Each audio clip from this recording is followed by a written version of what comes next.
How's it going, everybody? It's Stock Picks by Tim, and I've got 3 stocks for you today. First off, I want to talk about cleanspark here, and we're right here at the low sevens. We're at a very important level. If we break this, it's very likely we'll fall further. We'll see where it goes. Keep an eye on cleanspark. Look for it to bounce off of this. Me, I'm just watching to see where it's going to go. I think there's a big possibility it's going to test this. We'll possibly see that double bottom. I was expecting us to have a potential one right back here. Sure enough, we fell further and we are testing this level, so keep an eye on cleanspark. If it falls further, look out below. We don't really have any other support levels for a while on cleanspark besides this one we're at here, so I'm just going to continue to watch it. If we just start trading sideways here, I'll probably just slowly add in. This is a long-term hold for me. However, it's possible it falls further, so I'm just going to slowly buy in. I'm not going to just go all in right here on the possibility that it can fall further. Alright, we're going to see how it does at this support level, if it finally bounces off of it, or if it breaks it. So I'm going to watch, and once it bounces off, I will potentially add in, and just continue to slowly add over time. I mean, this to me is a long-term hold. If you're bullish on Bitcoin, I think cleanspark's an excellent one to have here. To just further diversify your portfolio, not just simply have Bitcoin. You can have other companies that actually mine the Bitcoin, and there's more diversification in cleanspark as well because it is in fact a mining play, although revenue has been somewhat flat. But we have just been continuing down. The market has been quite rough. There's a lot of small caps out there that if you're long on, it's great times to buy. I mean, there's like too many to list in reality. And another thing weighing on cleanspark, especially if we get rejected at that $7 level, if Bitcoin falls, it's very likely we'll break that and fall further. So keep an eye on Bitcoin as well. We are trying to hold through this 41 to 43 range. We're kind of just bouncing around. We did test the low 40, like right at 40 just about, and we started bouncing. This is a previous spot that we bounced around as well. So just be patient with Bitcoin. I'm a long-term holder. I'm not worried about it. However, if it falls further, there's a good chance that cleanspark gets pushed under that support level and then it falls even more. So right now, Bitcoin in my eyes is kind of working against cleanspark. Unless we can finally have that push upwards, that'll help cleanspark jump right off that support level and move to the upside. Now next up, I want to talk about Cleveland Cliffs. Right now it looks like a bit of a falling knife. However, this is a price that I do like to add in for my long-term position. I think it's at a fantastic PE, although MACD we're falling. RSI we are oversold, it is still falling. And of course the candles are falling, very bearish chart, especially of recent, but we do have this pretty strong support level right around like 1950 or so. So we'll see if it bounces. If you're short term, watch for that bounce.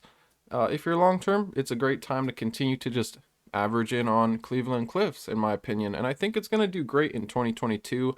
And same with Walmart. That's another one I recently talked about. I also did buy a little bit of Walmart. I think long-term Walmart's a great buy, and I will enjoy the dividends as well. Next up is Matterport. It's also been suffering as well. Continuing downward, I see it as a buy. I have been just slowly averaging in on Matterport, and it can continue to slightly go down. It is likely to test that 11. There is still fear in this one. Just keep an eye on the SEC filings, and just keep an eye on this page. Check it a couple times a day, and then you'll be the first to know if there's any Form 4s indicating insider selling. Okay, so keep an eye on this one. The lockup expiration did just start, so you're going to want to watch this very closely. Now, once people catch any insider selling, it's very likely that Matterport can fall further. However, if there's no news here, if there's nothing going on, we might start finding some strength in Matterport. Another thing that might weigh Matterport down here moving forwards is February 2 is their earnings date. According to MarketBeat, it may not be completely accurate. They may, of course, change it here soon. But look around for February 2, probably around that week, they're going to report their earnings. And this is another thing that could potentially cause Matterport to fall in the short term if it's just not positive, especially still negative earnings per share. Those kinds of stocks right now in this market are just doing very bad. Anything that doesn't have a positive EPS is struggling. So keep an eye on Matterport. It's possible that we do fall further. However, long term, I see it as a buy at this price. It's very possible we come down towards 10, and I will be continuing to slowly just average in. Don't just go all in at one time. It's very possible this even comes to 8, Anything could happen with this one. It could fall further. So I'm just going to continue to average in throughout January and February, and then I'll probably have my position built out and just ride it out from there. But in this environment, I highly recommend you keep some cash on the side. There's a lot of these small caps that you think just won't fall further, and sure enough, they fall further. Another example is Indie.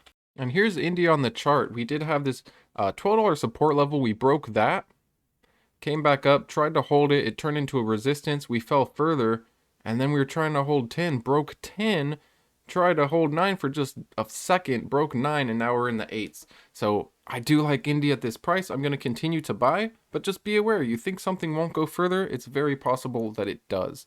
Okay, so that's why in this environment right now, easier said than done, but you just got to keep some cash on hand. If you want to buy some stocks, maybe buy a few less than you were going to buy just so you can keep that cash ready if it does drop further. Now the MACD is looking bullish though. We do have it rising, also green candles. Candles are bearish, and you know, on the RSI we are oversold, so keep an eye on this one. I think it's a fantastic time to buy this as well. Although I didn't buy Indy today, I am watching their warrants though. Their warrants are just now under $2. So I'm thinking tomorrow, possibly the next day, I will be adding some Indy warrants. Very likely to be adding some cleanspark as well. I just want to see it bounce. And yeah, that's basically it. Tune in next time, guys. I'm very likely to do a crypto video coming up here. Thanks as always, guys, and I'll see you next time.